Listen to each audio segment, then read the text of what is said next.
The cargo helicopter was at 12,000 feet when the betrayal happened. Gianna Price had suspected the mission was compromised, but she didn't expect the enemy operatives posing as her extraction team to simply open the side door and throw her into the freezing Afghan sky without a parachute. They expected her to fall like a stone, to die screaming into the mountain range below, another failed operator whose body would never be recovered. What they didn't know was that Navy SEALs train for every possible scenario, including free fall without a parachute, including water entry from terminal velocity, including survival when survival should be impossible. And what they really didn't know was that Gianna Price never forgot a face, never forgave a betrayal, and always came back to settle accounts. Some people die when they're thrown from helicopters. Others use the fall as the beginning of their revenge story. Gianna Price was 31 years old and had been operating in Afghanistan's Kunar province for 6 months under deep cover when everything went wrong. The mission had seemed straightforward enough. Infiltrate a compound suspected of housing a high-value target, gather intelligence, extract via helicopter to a secure location for debriefing. Standard special operations procedure that she'd executed dozens of times across 3 continents. But this mission was different. This mission had been compromised from the beginning, and she was only now understanding exactly how badly. The helicopter, a civilian cargo model rather than military transport, which should have been her first warning, had picked her up from the extraction point at 0340 hours. 4 men in tactical gear and communications equipment that looked legitimate. They'd used the correct authentication codes. They'd known the mission details. Everything had checked out, except the way they looked at her, except the slight delay in their radio responses, except the route they were flying, which was taking them deeper into hostile territory rather than toward the secure base. Gianna had been a Navy SEAL for 8 years, 3 years with regular SEAL teams, 5 years with DevGru, the unit most people knew as SEAL Team 6. She'd operated in Iraq, Syria, Yemen, Somalia, and now Afghanistan. She'd conducted direct action raids, special reconnaissance, counter-terrorism operations, and a dozen other mission types that remained classified. She'd survived situations that killed better-equipped operators with more support. She'd survived because she never ignored her instincts, and right now, her instincts were screaming that something was catastrophically wrong. The pilot, she could see him through the cockpit doorway, was speaking in rapid Pashto on a radio frequency that wasn't the designated extraction channel. The 4 extraction team members had slowly positioned themselves around her in a formation that blocked her access to the exits and isolated her from any equipment. She was wearing light tactical gear, no body armor for this infiltration mission, no heavy weapons, just her sidearm and basic load-bearing equipment. She'd left most of her kit at the compound, expecting to retrieve it at the secure base, another mistake that was becoming very clear. The man sitting closest to her, tall, mid-30s with a scar running down his left cheek, smiled without humor. "You are Gianna Price," he said in accented English, "the American woman who killed Rashid Malikov 3 months ago in Kandahar." Gianna's tactical computer, the one that never stopped running threat assessments, immediately recalculated the situation. Malikov had been a high-value target, a terrorist facilitator who'd been responsible for multiple attacks on coalition forces. She'd eliminated him during a direct action raid that was supposed to have left no witnesses. Apparently, there had been witnesses. And apparently, they'd spent 3 months tracking her, planning this moment. "I don't know what you're talking about," Gianna replied, her voice calm even as her body prepared for action. "I'm civilian contractor doing security assessment. Do not insult my intelligence." The scarred man stood, and his 3 companions followed suit, all of them now looming over her in the cramped helicopter cabin. "We know who you are. We know what you are. And we know that your death will send a message to your government about the cost of their operations in our territory." Gianna's hands moved subtly toward her sidearm, but the man was faster. His hand clamped down on her wrist with crushing force while simultaneously grabbing her weapon and tossing it to one of his companions. "You will die today," he continued, his smile widening. "But you will die knowing that we are smarter than your military believes. We have infiltrated your communications. We have compromised your operations. This helicopter, this extraction, this entire mission, all of it was designed to bring you to us." Two of the men grabbed her arms while the third moved to the helicopter's side door. The wind roared as he slid it open, revealing the mountain landscape 12,000 feet below. At this altitude, the air was thin and freezing. The terrain below was a mixture of rocky peaks and deep valleys, with a river visible as a silver thread winding through the landscape. "You Navy SEALs think you are invincible," the scarred man said, raising his voice over the wind noise. "You think your training makes you gods among men. Let us see if your training helps you survive a fall from the sky without a parachute." They dragged her toward the open door. Gianna fought, knee strike to one captor's groin, elbow to another's face. But 4 men against 1, especially men who knew they were dealing with a trained operator, was overwhelming odds in a confined space. They forced her to the edge of the door, the wind tearing at her clothes and gear. "For Rashid Malikov," the scarred man said, "and for all those you have killed in your arrogant wars." They threw her into the empty sky. The first 3 seconds of freefall were pure chaos, tumbling, spinning, the roar of wind, the shock of sudden acceleration as gravity claimed her. 12,000 feet, maybe 70 seconds until impact at terminal velocity. Most people would spend those 70 seconds screaming and dying mentally before their body caught up. Gianna Price spent the first 3 seconds controlling her spin and transitioning into proper freefall position. SEAL training included HALO and HAHO jumps, high altitude low opening and high altitude. High opening parachute insertions. She'd done dozens of training jumps and multiple operational jumps. She understood freefall dynamics, body positioning, and terminal velocity management. What SEAL training also included, though this was taught only to DevGru operators and a handful of others, was emergency water entry protocols for no parachute scenarios. It was the kind of training that most military units considered too dangerous to teach, the kind that had killed several operators during development, the kind that was only shared with people who might actually need it. Gianna had completed that training 2 years ago during an advanced capabilities course that her instructor had called "How to Survive Scenarios That Should Kill You." The course had covered cliff diving from extreme heights, water entry at terminal velocity, and the specific body positioning and breathing techniques required to survive impacts that would kill an unprepared person. She'd never expected to use it outside of training. Now, it was the only thing between her and death by impact. Stabilizing her freefall, she assessed the situation with the same tactical analysis she'd apply to any mission.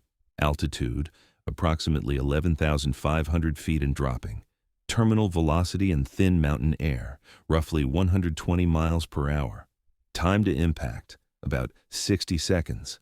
Terrain options, Rocky Mountains, certain death, valley slopes, certain death, or the river she'd spotted from the helicopter, possible survival. The river. That was her target. At terminal velocity, hitting water was like hitting concrete, but with the right body position, the right breathing technique, and the right entry angle, a trained operator could survive. Survive being relative. She'd likely sustained significant injuries, possibly broken bones, definitely massive bruising and trauma.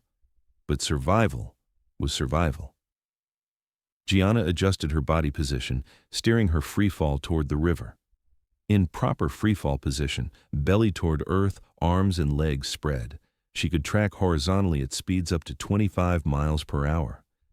At her current altitude and trajectory, she calculated she could reach the river section she'd identified before impact.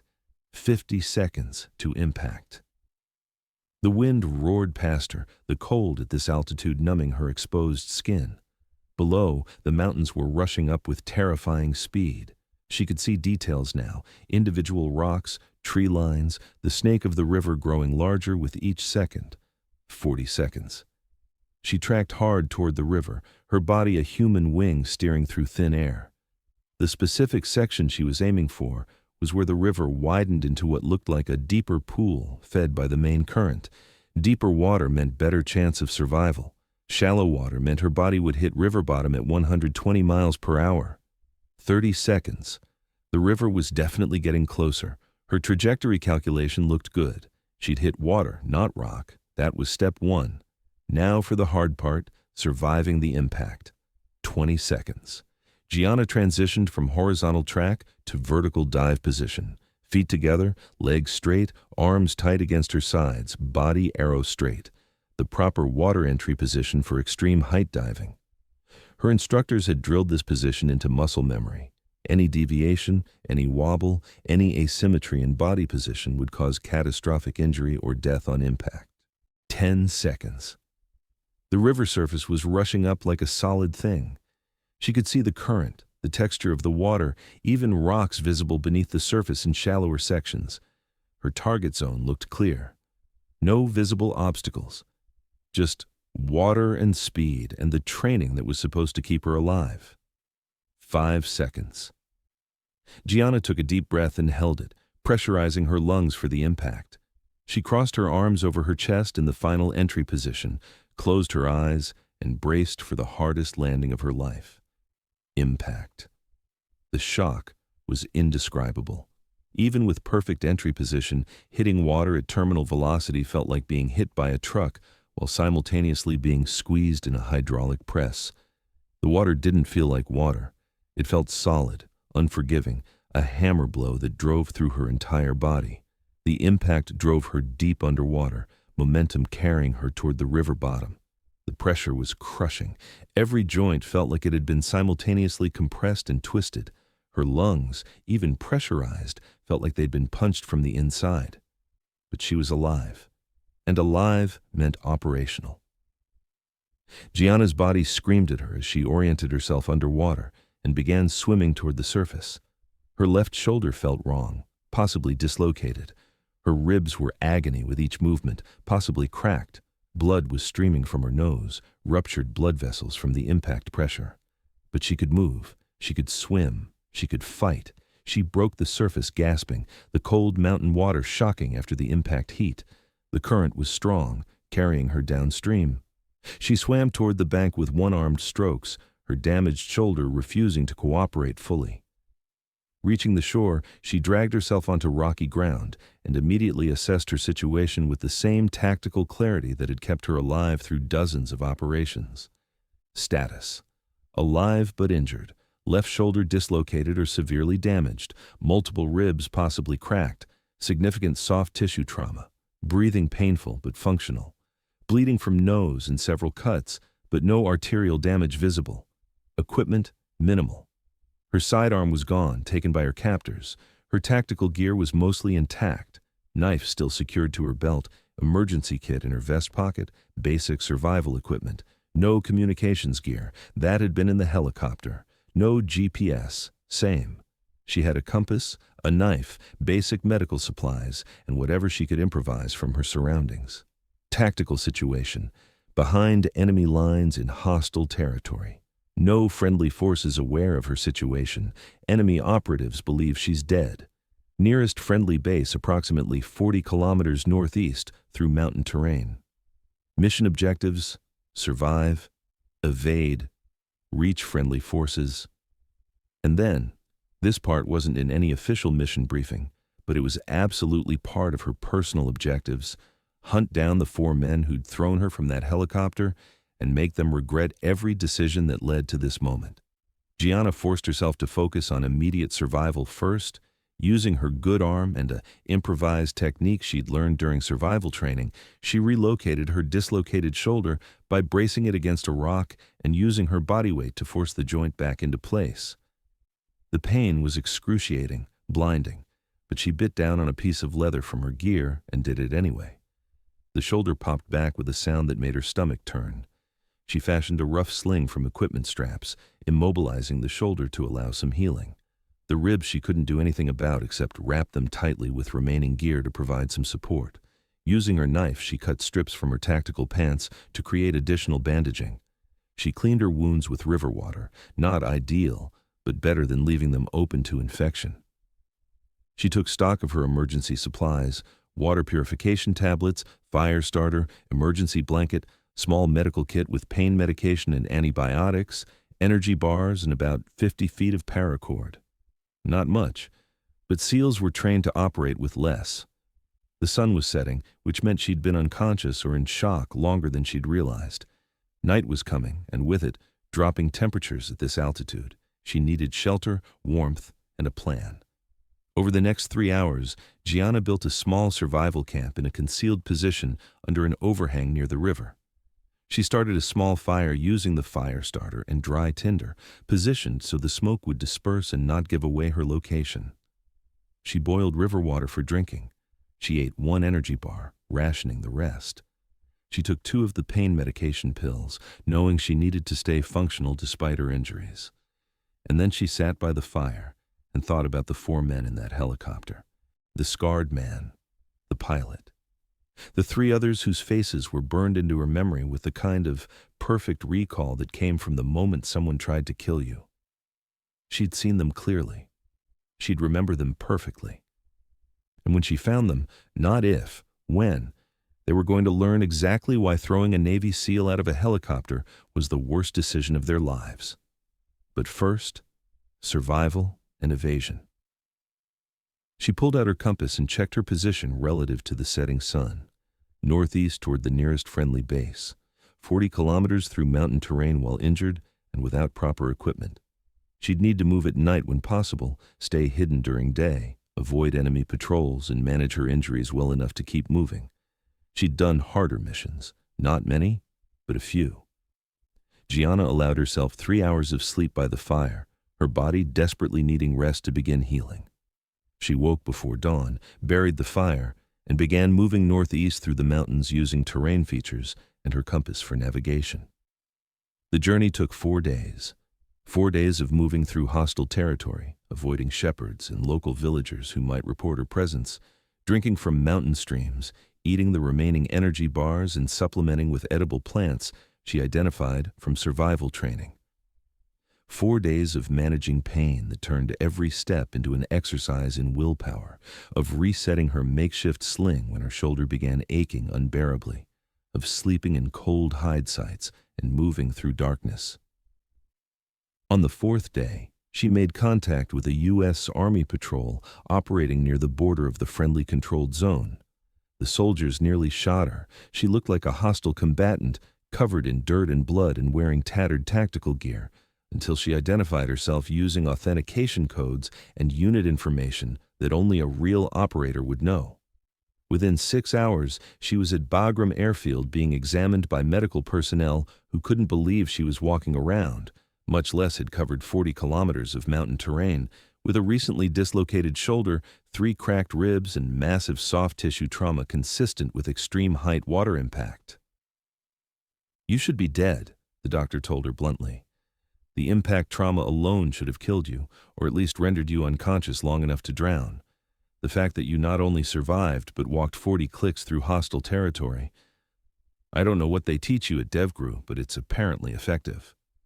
"Just basic swimming," Gianna replied, her voice hoarse from 4 days of minimal water and maximum exertion. The debriefing came next.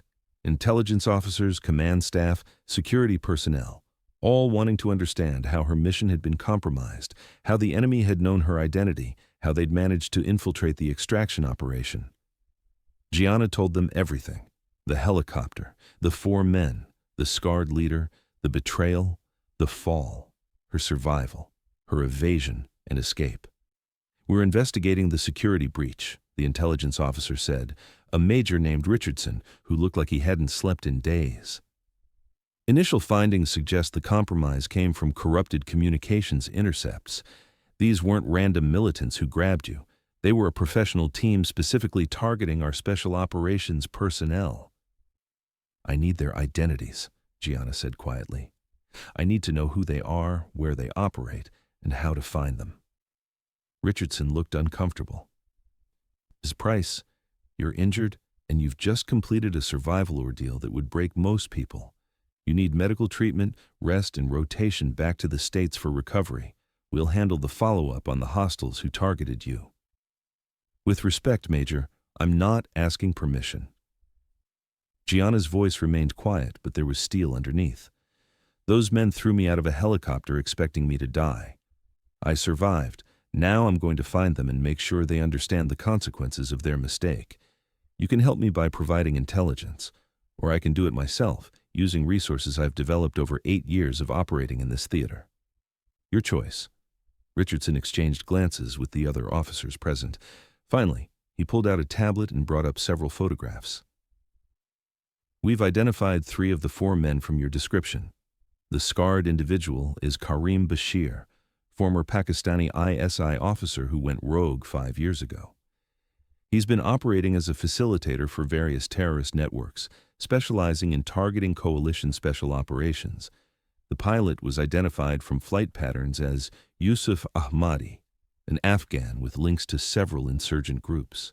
The other 2 men are still being identified, but we have leads." "Where does Bashir operate from?" Gianna asked. "We have intelligence suggesting he maintains a compound approximately 60 kilometers northwest of here, near the village of Daraz. It's well defended, difficult to approach, and in territory that's nominally friendly, but realistically hostile. We've been considering it as a target for a full mission package, but it hasn't risen to priority level yet." "It's priority level now," Gianna said. "I need mission approval for direct action against this target." "You're injured." "I'm operational. Medical cleared me for light duty. This is light duty." "Light duty doesn't include solo direct action raids on fortified compounds," Richardson protested. "Then authorize a team," Gianna replied. "DevGru has assets in theater. Authorize a direct action mission against Bashir's compound with me as primary operator. Standard assault package. Get it approved through channels, or I'll use my operational discretion to classify this as time-sensitive target engagement under existing mission authorities." She was bluffing, sort of. She didn't actually have the authority to unilaterally launch missions, but she was banking on Richardson not wanting to deal with the paperwork nightmare of trying to stop a DevGru operator who was technically still on mission status. Richardson sighed. "Let me make some calls. You get medical to sign off that you're actually fit for operations, and I'll see what I can do about getting you a mission package." 3 days later, Gianna stood in the Tactical Operations Center at Bagram, reviewing mission plans with a 6-man DevGru team that had been brought in from another operation specifically for this raid.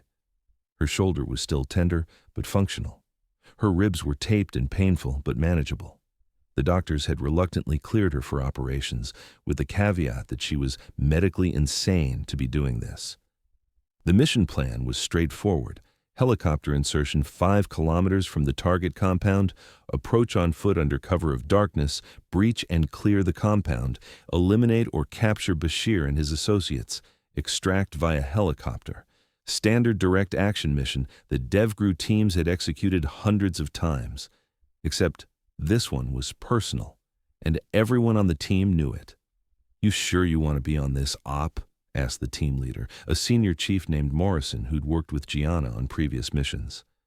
"Nobody would think less of you for sitting this one out given what happened." "I'm sure," Gianna replied. "These men threw me from a helicopter expecting me to die. I need to be there when they learn I survived." Morrison nodded understanding. "Fair enough. But we do this by the numbers. No revenge mission cowboy stuff. We go in professional, we accomplish the mission objectives, we get out clean. Understood?" "Understood." The mission launched at 2300 hours. 2 Black Hawk helicopters carried the 7-person team toward the target area, flying low and fast through mountain valleys to avoid enemy radar. They inserted 5 kilometers from the compound without incident, beginning the approach march through darkness using night vision equipment. Gianna moved through the mountains with her team, every step bringing her closer to the men who'd tried to kill her. Her injuries made the movement more difficult than it should have been, but adrenaline and training compensated for what her body lacked. She'd taken additional pain medication before the mission, enough to keep her functional without impairing her judgment. The compound appeared exactly as described by intelligence. A walled structure built into the mountainside, 2-story main building, several outbuildings, guard positions at the corners. Lights were visible in several windows. Thermal imaging showed approximately 8 to 10 heat signatures inside. The team moved into assault positions. 2 snipers established overwatch on high ground, with clear sight lines to guard positions. The remaining 5, including Gianna, prepared for building entry. Morrison gave the signal. The snipers eliminated the 2 external guards simultaneously, suppressed shots that dropped both men before they could raise alarm. The entry team moved fast across open ground, reaching the compound wall and placing breaching charges on the main door. The explosion shattered the night. The door blew inward. The team flowed through the breach with practiced efficiency, weapons up, moving through the compound with the kind of coordinated violence that made DevGru the most feared special operations unit in the world. Gianna was 3rd through the door, her HK-416 rifle up and tracking for targets. 2 hostiles appeared in the corridor. She engaged both with controlled pairs of shots, dropping them before they could bring their weapons to bear. The team cleared the ground floor in under 2 minutes, moving with mechanical precision through each room. Then they hit the stairs to the 2nd floor, where intelligence suggested Bashir maintained his personal quarters and operations center. The 2nd floor was different, more organized, more prepared. These weren't surprised militants. These were men who'd been expecting trouble and were ready to fight. Gunfire erupted from a doorway at the top of the stairs. Morrison took a round to his ballistic plate, the impact knocking him backward. Gianna returned fire while dragging him to cover, her rounds forcing the hostile back into the room. "I'm good," Morrison gasped. Plate caught it. "Keep moving." The team adapted, using flashbangs to clear the prepared positions. The concussive grenades stunned the defenders long enough for the team to pour into the rooms and neutralize threats with precise gunfire. Gianna entered the main operations room and saw him. Karim Bashir, the scarred man who'd smiled while throwing her from a helicopter. He was reaching for an AK-47 leaning against the wall, his face showing recognition as he saw her. Recognition and shock as he realized the woman he'd killed was standing in his compound, pointing a rifle at his chest. "Don't move," Gianna commanded, her voice steady despite the rage burning in her chest. "Hands where I can see them." Bashir slowly raised his hands, his eyes never leaving her face. "You survived," he said, genuine surprise in his voice. "The fall. You survived." "I survived." "How?" "That is impossible. No one survives such a fall." "Navy SEALs do." Gianna kept her rifle trained on his center mass. "On your knees, hands behind your head." Bashir complied slowly, but his eyes were calculating. He was looking for an opening, an opportunity to turn the situation. Gianna had seen that look before. She adjusted her position slightly, closing off the angles he was considering. "You have come for revenge," Bashir said. "You Americans always do.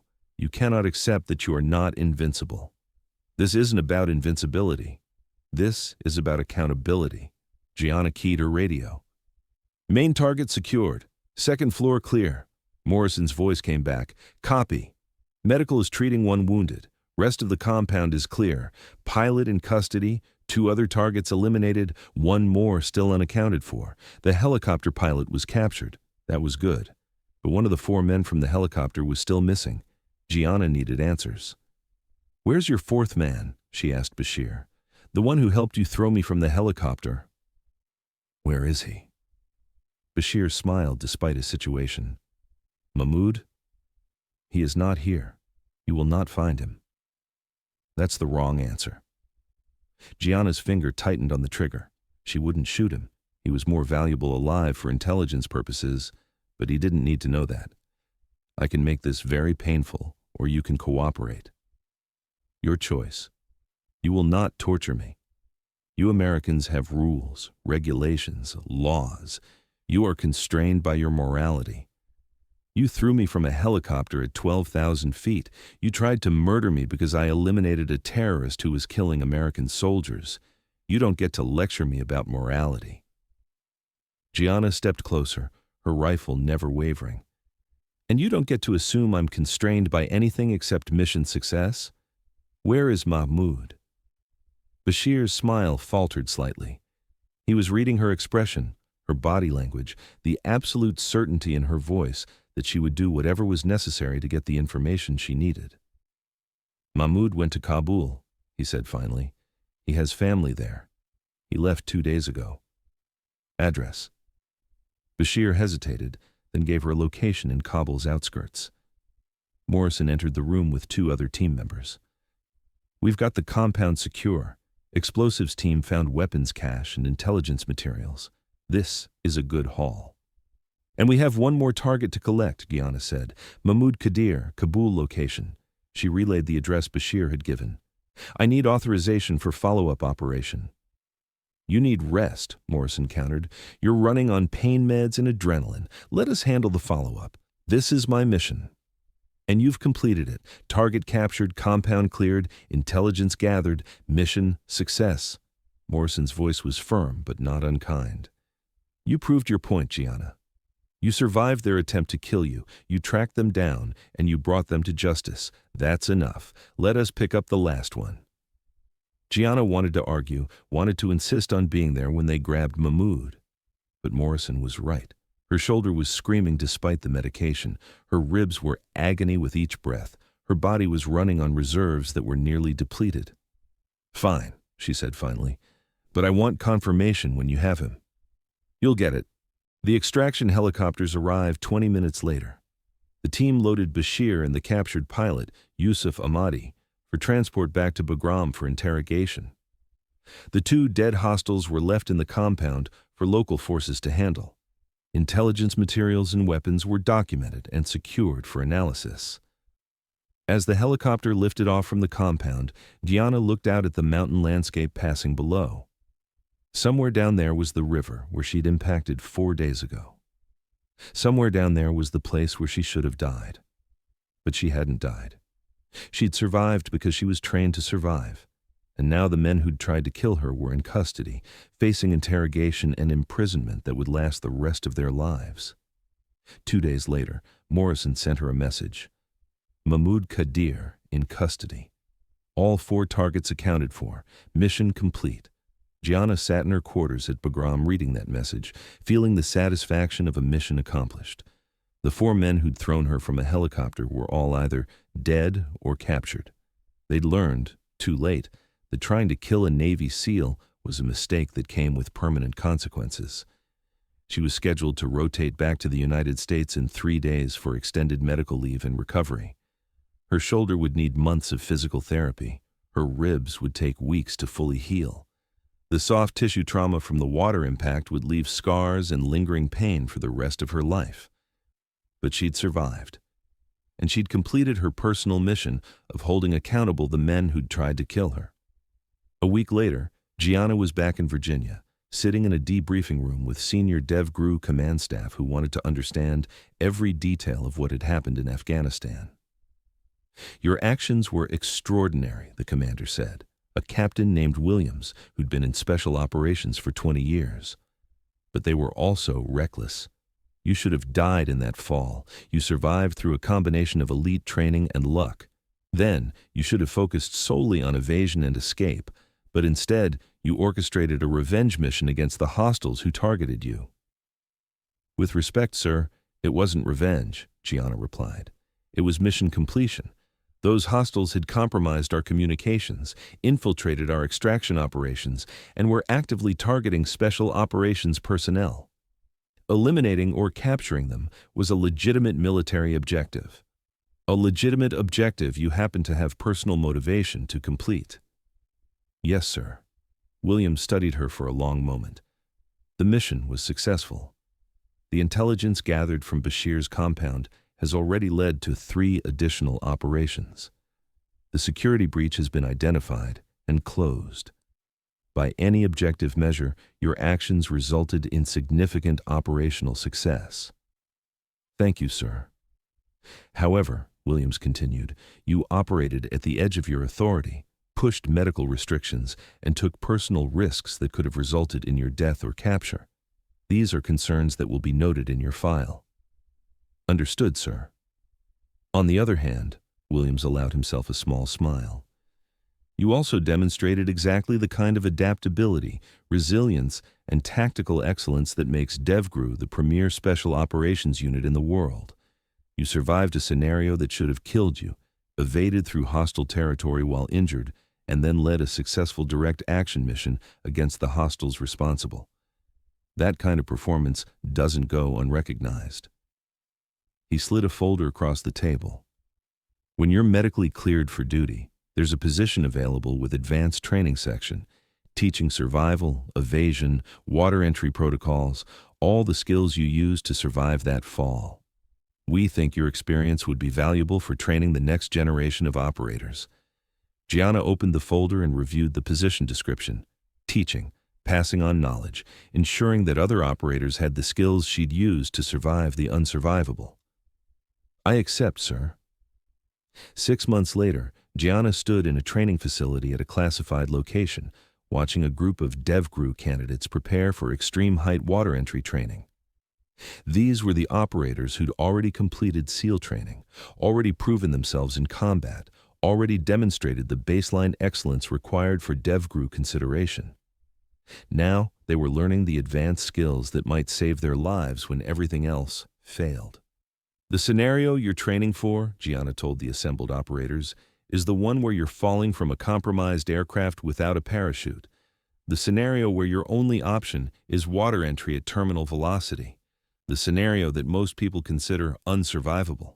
She gestured to the training platform they'd built, a 100-foot tower with a deep pool below, designed to simulate the physics and impact of extreme height water entry at a scale that was challenging but not lethal.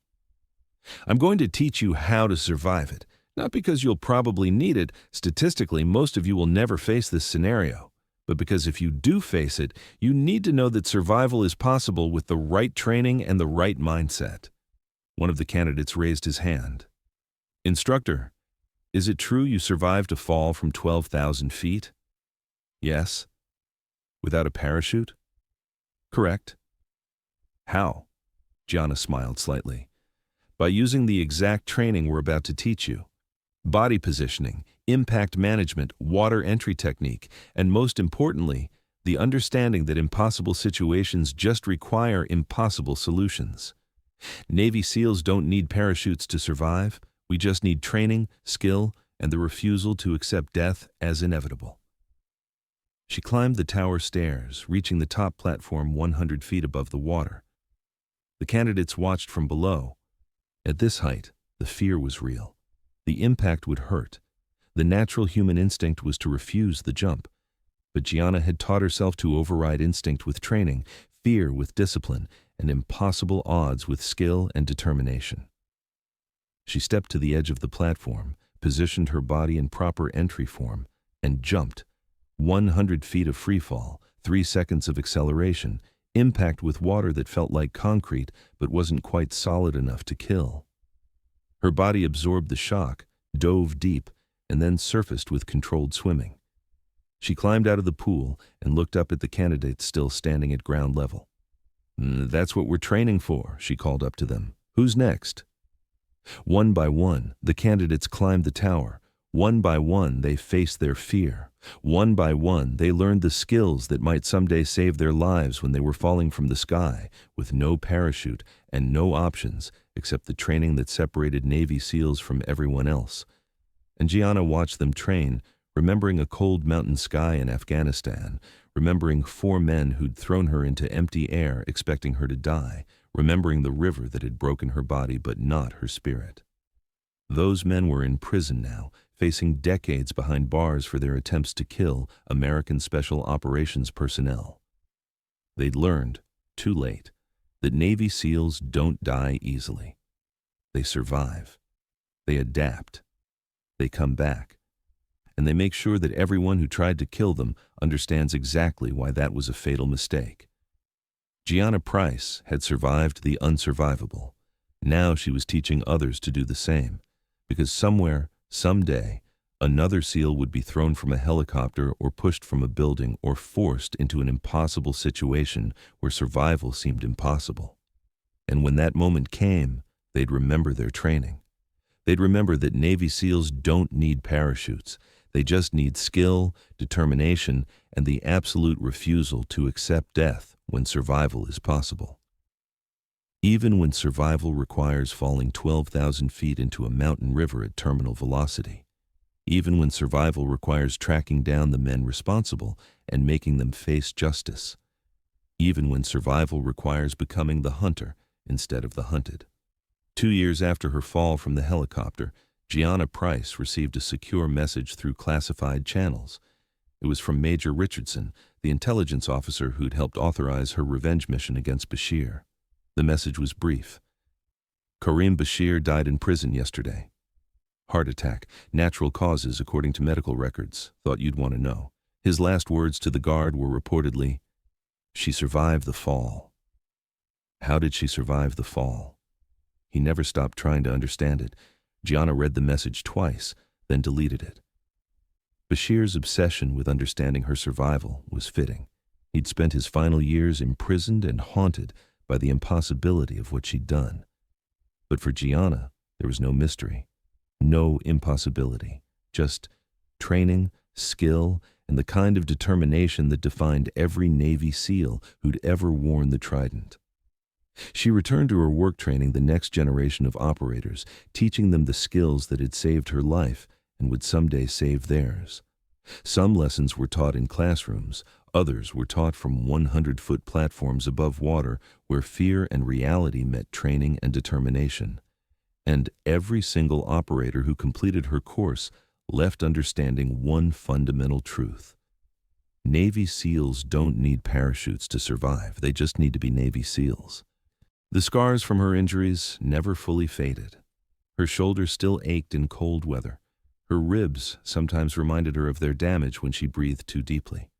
The soft tissue trauma had left marks across her body that would never completely disappear. But those scars were reminders of what she'd survived, evidence of the moment she'd been thrown from a helicopter and lived to tell the story. Proof that impossible situations just required impossible solutions. Somewhere in the mountains of Afghanistan, there was still a river where she'd impacted at terminal velocity. Somewhere in those mountains, there was still a compound where she'd brought justice to the men who'd tried to kill her. And somewhere in that same mountain range, new operations were being conducted by new operators, some of whom had been trained by Gianna Price herself. Operators who knew that if the worst happened, if they found themselves falling from the sky without a parachute, survival was possible. Because their instructor had proven it by surviving, evading, returning, and exacting justice on those who'd underestimated what a Navy SEAL could do. Gianna Price had been thrown from a helicopter at 12,000 feet. She'd survived, she'd hunted down her attackers, and she'd turned her impossible survival into a legacy that would save lives for generations of operators to come. Some people need parachutes to survive a fall from 12,000 feet. Navy SEALs just need training, skill, and the absolute certainty that death is negotiable when you refuse to accept it. That was the lesson Gianna Price had learned in the cold Afghan sky. That was the lesson she'd proven in a mountain river. That was the lesson she now taught to every operator who trained under her instruction. And it was a lesson that Karim Bashir had learned too late, sitting in a prison cell, obsessing over the impossible survival of the woman he'd thrown from a helicopter, the woman who'd fallen like a stone but landed like a SEAL, the woman who'd hunted her hunters, the woman who'd proven that Navy SEALs don't need parachutes, they just need to be exactly what they were trained to be. And Gianna Price had been trained to survive anything, even a 12,000-foot fall without a parachute, even a 4-day evasion through hostile territory while injured, even a direct action mission against the men who'd tried to murder her. She'd survived it all. She'd conquered it all. And now she was teaching others to do the same. Because that's what Navy SEALs did. They survived the unsurvivable. They accomplished the impossible. And they made sure that everyone who underestimated them learned, one way or another, exactly why that was a fatal mistake. This story is dedicated to all the special operations warriors who faced impossible situations and found impossible solutions. The techniques described for surviving extreme height water entry are based on real training protocols used by elite military units, though the specific details remain classified for operational security reasons. Gianna Price's survival represents the ultimate expression of what makes special operations personnel different from conventional forces. Not just superior equipment or tactics, but the mindset that refuses to accept defeat even when defeat seems certain. The men who threw her from that helicopter expected her to die. They expected her story to end in a mountain valley in Afghanistan, another casualty of war that would never be recovered or remembered. Instead, they gave her a story that would be told in training facilities for decades to come. A story about survival, about resilience, about the moment when training and willpower overcome physics and probability. They threw her from a helicopter. They thought they'd killed her. They learned, too late, that you can't kill someone who refuses to die, and that lesson, more than anything else, defines what it means to be a Navy SEAL. Thanks for watching. Don't forget to subscribe for more amazing stories every day.